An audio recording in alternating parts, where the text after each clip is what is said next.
Fornication.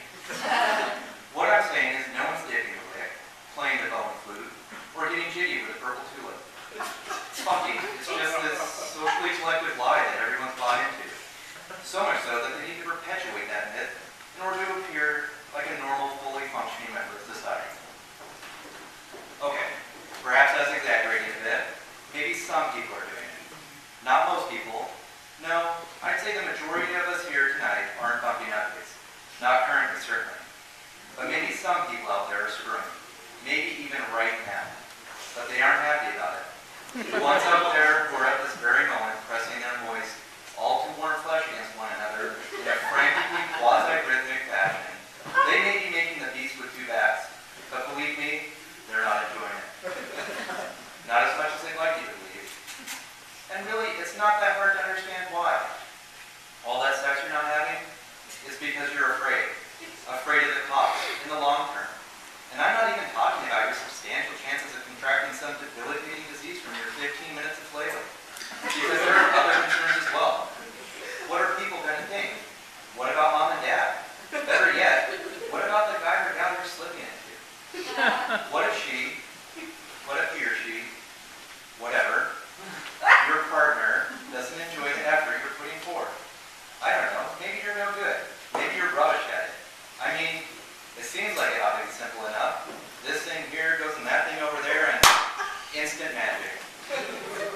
Then again, there are all those vibrant colored vibrating Merrillades and silicone moldings of bodiless body parts. It's not like it's a failing industry either.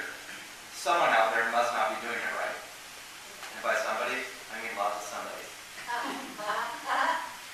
Is it really such a stretch to believe that you might be one of the multitude of lackluster lovers helping to prop up the vast industrial complex of sexual enhancement? Maybe that's not it, though. Maybe you're a goddamn Adonis or Aphrodite. Undoubtedly, you're a real mover or shaker in all the right areas. Okay, so you've got it all wrapped up, even when you're all wrapped up in a protective layer of latex. Maybe what you're really worried about is something else entirely.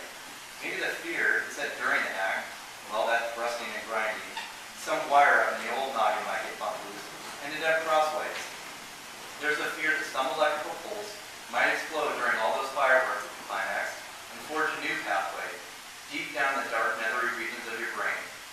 Some idiot neuron sees another idiot neuron, reaches out its sprawling tentacle of an arm, and latches on. Suddenly there's this attachment. We're fragile that way. Things change in an instant. And if they ever remembered sunlight, longitude, strength, and wayward hair. A simple thing said, for some other pathetically cliched bit of Hollywood bird dribble. Whatever poetic image your endorphin drug mind grasp hold of, well, that's when it all goes wrong, because there it is. That attachment, born in some ridiculous mix-up of neurons. Some meaningless romp kicks up a couple sparks and vroom. Suddenly you've got a goddamn grease fire in your hands. Pausing on that log, the breakfast sleeping siblings from their beds while he races to the barn to save the livestock. But we're talking Chicago in 1871 here, and that shit goes up fast. This spreads is what I'm trying to say. It's a massacre, a total rout. Everyone's dead in their bed and rolled up in their melted linens like those taquitos you forgot were in the oven. Everything you once knew about your life is gone, replaced in an instant, up in a hellfire inferno called burning and screaming. Sure, you weren't looking for it. You certainly didn't ask for it. But now you've got to deal with it. It's scorched earth. But you don't have time for that. You've got to plant a new crop before winter sets in.